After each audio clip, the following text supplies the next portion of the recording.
Je suis géographe, je travaille à l'IWEPS, qui est l'Institut Wallon de l'évaluation de la prospective et de la statistique. Et dans le cadre de mon travail, je m'occupe notamment du suivi de l'artificialisation des sols en Wallonie. L'artificialisation des sols, c'est les terres qui sont consommées chaque année par les constructions, les bâtiments, le béton, pour les logements, les activités économiques, le commerce, au détriment des terres agricoles, des forêts et de la nature en général. L'artificialisation des sols fait perdre au sol une grande partie des services écosystémiques qu'ils apportent à l'homme. L'imperméabilisation supprime d'ailleurs quasi complètement les services écosystémiques des sols. On peut penser donc aux services de régulation comme le cycle de l'eau qui est totalement perturbé évidemment par un bétonnage où l'eau ne pourra plus s'infiltrer dans le sol. Les services de production, on n'arrivera plus évidemment à produire des aliments sur une terre bétonnée et c'est quasiment irréversible d'ailleurs. Il est difficile de revenir en arrière quand on a bétonné un sol.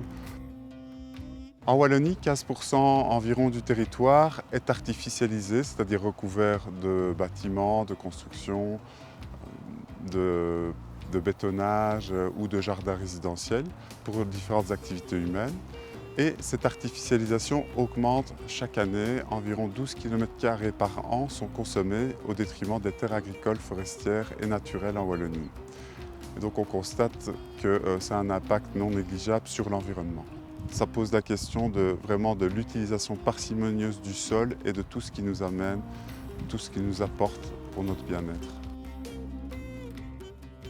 C'est vraiment une approche globale de ce que nous apportent les écosystèmes, la nature, dans tout projet de développement urbanistique. Prenons l'exemple d'un parc d'activités économiques comme ici. Sur la carte des sols, vous pouvez voir en jaune l'endroit où on se trouve, le parc d'activités, et on peut voir les différents types de sols sur cette carte, leur qualité. Donc les sols qui sont plutôt en mauve sont des sols de moins bonne qualité. Par contre, tous les sols en orange et brun sur lesquels se situe ce parc d'activités sont des très bons sols qui ont une valeur agronomique assez élevée. Ce sont des sols limoneux qui sont similaires à ceux qu'on rencontre en SB. Avant, on avait des terres agricoles assez productives qui apportaient des services écosystémiques importants, que ce soit en termes de services de production, donc production d'alimentation, parfois d'énergie ou encore de matériaux isolants.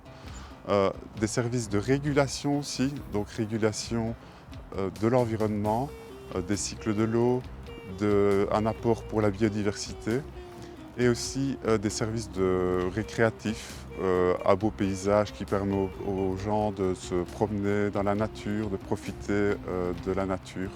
Donc la construction d'un tel parc entraîne évidemment une perte de ces services écosystémiques qu'il est important de mettre en balance avec ce que nous apporte cette artificialisation.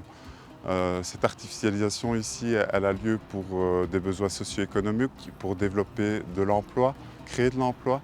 Et donc il faut pouvoir mettre en balance à la fois ces apports socio-économiques et les dégradations environnementales que nous apportent les services écosystémiques notamment.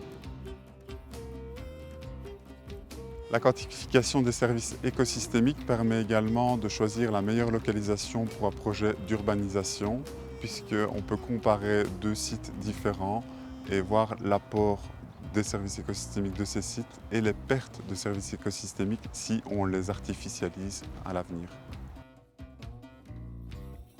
L'outil NVE du SPOE nous permet justement de tenir compte de l'ensemble de ces services qui sont importants à prendre en compte, non seulement pour l'impact qu'ils ont aujourd'hui, ce jour, sur le territoire et son développement, mais aussi pour les générations futures.